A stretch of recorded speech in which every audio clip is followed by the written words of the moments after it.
Dans cette vidéo, on va voir ensemble comment acquérir des leads qualifiés tous les jours, toutes les semaines et tous les mois en automatique grâce à InstaFans.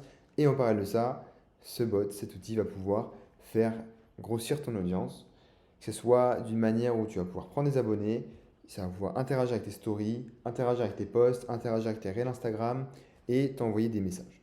L'objectif, c'est vraiment automatiser le système pour un faible coût mensuel pour pouvoir développer ton business et que ça te fasse un side traffic.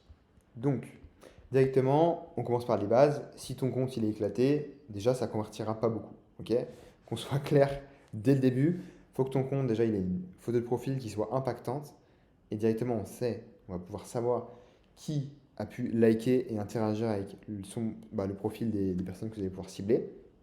Donc, c'est-à-dire que si vous êtes un coach de sport, forcément, il faut vous voir vous, en tant que musclé, par exemple en Marcel, etc. Comme ça, on voit vraiment que vous êtes un coach de sport et dans votre username, dans votre nom, il y a écrit coach de sport. Un agent immobilier, c'est pareil, vous êtes par exemple un bâtiment avec écrit agent immobilier, une nutrition, je sais pas moi, des kiwis en photo de profil et écrit nutritionniste. Bref, soyez vraiment ciblé et ayez vraiment un très bon profil. Ça déjà, ça c'est le premier point, le hook. Donc qu'est-ce qui va attirer le client? Qu'est-ce qui vraiment va faire en sorte que, ah, ok, intéressant, ça peut m'intéresser, je vais aller voir son profil. Donc ça c'est la première étape. Deuxièmement, il va voir votre profil, il faut que le profil il soit du coup agréable et qu'il soit accueillant.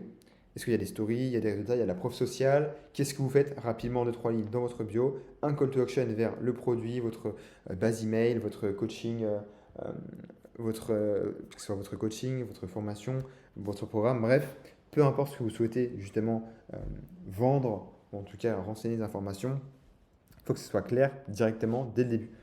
Si le funnel n'est pas optimisé, forcément les résultats seront plus faibles. Donc déjà, assurez-vous d'avoir des bases sur votre compte et votre branding. Ensuite, maintenant, ce qu'on va aller faire, c'est on va aller dans Growth Pro. Si vous ne savez pas encore tout utiliser, je vous invite à aller dans le Help Center, d'aller dans Profil et directement de changer la langue en français si vous souhaitez, ou sinon en anglais si vous souhaitez rester en anglais. Donc là, directement, imaginons qu'on est coach de sport. Qu'est-ce qu'on veut faire en tant que coach de sport? Déjà, on va dire que moi, en tant que coach de sport, je suis en train de commencer à poster des réels sur Instagram. Je suis en train de commencer à faire une petite liste email et à vouloir vendre quelques produits, potentiellement des programmes sportifs sur, par exemple, 90 jours sur comment maigrir, comment prendre des abdos, ou directement vendre une formation. Bref, peu importe, je vais vendre quelque chose.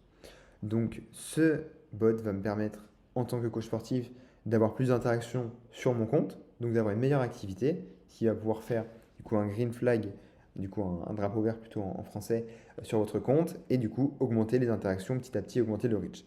En parallèle de ça, ça va pouvoir vous amener des nouveaux leads qui vont venir tous les jours, liker, commenter, s'abonner à votre profil, et peut-être même parfois, si vous avez du coup des bons call to action, des bons appels à l'action, vous DM pour en savoir plus sur ce que vous faites ou même laisser un email sur votre landing page, votre page de capture, etc. Donc là, directement, dans People Followers, qu'est-ce qu'on va pouvoir mettre en tant que coach sportif? Là, on va pouvoir directement mettre tous vos concurrents. Ok? Très important, fitness coach, par exemple. Donc là, on peut mettre fitness coach. Imaginons que votre concurrent, ce soit Kevin Kesavan70. Et on prend Kesavan70 et on va directement pouvoir le mettre. Donc là, lui, on va pouvoir mettre dans Target List ou directement si on souhaite dans la barre de recherche. Mais bon là, je vais vouloir en ajouter plusieurs d'un coup. Ok. Là, forcément, si vous manquez d'imagination, imaginez vous connaissez que lui dans votre concurrent, soit vous allez directement là, dans les suivis, et là vous avez forcément d'autres coachs de fitness, donc vous marquez fit, et j'imagine que vous allez en avoir un paquet. Donc là, on peut mettre top physique. Je trouve qu'il y a trop d'abonnés, donc je ne vais pas le prendre. Lui, si on regarde lui, hop, 12 400, c'est quoi la niche, ok? Toujours avoir et target des comptes où il y a une interaction intéressante et est-ce que c'est aligné avec ce que vous faites? Oui, non, là on va dire que moi je trouve ça ok, donc je vais le mettre. Ok. Si vous ne trouvez pas que c'est ok, que la langue n'est pas bonne, etc., ne le mettez pas, sinon vous allez targeter les mauvaises personnes et encore une fois on a dit on veut des leads qui sont très qualifiés. Bien évidemment, ces personnes-là, même si elles ne sont pas qualifiées à venir acheter un produit, peut-être parce que dû à leur pouvoir d'achat ou d'autres, ces personnes-là vont quand même pouvoir interagir. Donc quand même, faites un effort et dites-vous, qu'est-ce que je veux en tout prix? Avoir des leads ou avoir une croissance ou avoir les deux. Ok, en fonction de ça, vous allez pouvoir faire un mix ou soit l'un, soit l'autre. Ok, donc là on va pouvoir en trouver d'autres. Là si on voit ici, en général on a une meilleure recommandation. Nous on veut du coup des hommes ou des femmes. En général, du coup, si on veut un coach de sport, on veut des hommes. Donc là on peut retaper fitness coach.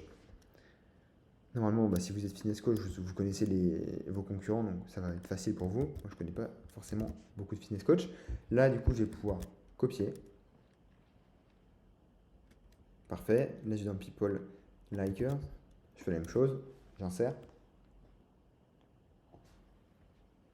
Ok. Maintenant, on peut mettre les hashtags et les hashtags likers. Je vous encourage plus à mettre les hashtags likers. Comme il est écrit ici, c'est mieux les people followers et hashtags likers. Donc là, dans les hashtags likers, vous pouvez aussi mettre dans le hashtag, hein, bien évidemment. Là, on va mettre fitness coach. Et est-ce qu'on veut fitness coach international ou France? Bah, on veut France, nous. Donc France, on voit que c'est nul. On peut mettre FR. On peut mettre France. Et le but, c'est d'aller voir vos compétiteurs dans du coup votre niche et de voir quel hashtag ils utilisent. Et ensuite, du coup, prendre ces hashtags et les mettre directement dans vos hashtags. Par la suite, vous pouvez faire la même chose sur bah, les hashtags classiques, tout simplement. Maintenant, dans les place et place liker. Là, ça, c'est mon préféré pour vos business, que ce soit agent immobilier, que ce soit prof de sport, coach de sport, etc. Que vous vendiez des infoproduits, ça c'est un peu différent, dans le sens où c'est quand même juste du digital. Donc là, c'est vraiment être sur les people likers, people followers et les hashtags. Mais par exemple, en tant que bah, du coup, coach fitness, on peut mettre bah, tous les basic fit, toutes les fitness parks, etc. Donc là, basic fit. Là, vous allez pouvoir bah, mettre tout ce que vous souhaitez, hein. Basic fit Paris, bah, là, vous avez tous ceux de Paris, hein, tout simplement. Là, on va pouvoir mettre tous ceux de Paris. Je vous passe la liste. Et là, pareil, Basic Fit, Paris. Si vous ne comprenez pas exactement tout ce que je fais, encore une fois, allez ici. Et il y a vraiment des tutos qui vont tout vous expliquer de A à Z. Le pourquoi, du comment. Là, l'objectif avec ces stratégies-là, c'est que vous ayez entre 15 et 50 followers Instagram, donc abonnés par jour, grâce à ces stratégies. Encore une fois, plus vos targets vont être ciblés et plus vous allez avoir de targets, donc de cibles, mieux seront vos résultats. Bien évidemment, si votre branding et votre setup, donc votre structure de compte, tout est en harmonie et bien fait et correspond du coup à votre audience. Comment faire pour savoir si c'est bien ou pas? Vous regardez les mastodontes, donc les personnes qui réussissent le mieux dans votre niche, dans votre endroit, vous les copiez à votre manière. Donc là, on va pouvoir mettre ça par exemple. Là, on peut mettre par exemple tous les 5 jours. Là, avancer, on va laisser. Là, par exemple, là, j'aime bien mettre tous les 5 jours. Si je vais vite dans les settings, là, c'est pour pas perdre de temps parce qu'encore une fois, je l'ai expliqué ici. Ensuite, Mass Actions, là, je vais mettre ça. Là, je vais mettre ça. Les likes, là, on peut mettre un ou deux. Je vais essayer d'en mettre deux. Là, je me dis, c'est un business, je vais vouloir faire du follow and follow. Là, mon compte, il a plus d'un an, je peux lancer. Do you want to mute? Moi, je vais mettre oui, parce qu'en soi, j'ai pas envie d'avoir trop de monde. Là, je vais pouvoir mettre du start and follow. Ah, par exemple, hop, on peut mettre 700 personnes. Unfollow, tac, 7 jours, parfait, ça c'est parfait. Ok. Activity settings, là, du coup, on va pouvoir mettre 8 à 11 heures, par exemple, les 8 à 12. Un minimum, du coup, à partir de 9 heures du matin jusqu'à 1 heure du matin. Ok. Moi, ce que j'aime bien, c'est interagir quand même à partir de 8-9 heures. Parce que si vous interagissez dans la nuit, bah déjà, il faut faire comprendre à Instagram que vous dormez, parce qu'il y a quand même de l'activité sur votre compte et des interactions. Donc de 1. Et de 2, bah, faut aussi vous dire que si vous allez liker des stories à 5 heures du matin, il n'y a personne qui va le voir. Donc le but, c'est de liker des stories quand les personnes sont sur leur téléphone, ils reçoivent le notif, oups, et boum, ils cliquent. Donc là, on a pu enregistrer tous les settings, et là, du coup, on active le bot, et c'est parti. Donc là, ça va commencer à tourner d'ici quelques dizaines de secondes, 3 à 5 minutes maximum. Et vous allez commencer à, du coup, follow and follow. Si je viens de le faire, bah, je viens de le mettre. Commencer à aller interagir avec des stories. Et petit à petit, vous aurez toutes les statistiques dans statistiques et activity log. Là, vous aurez tout écrit ici. Ok? Tout simplement. C'était Arthur. À la prochaine. Ciao.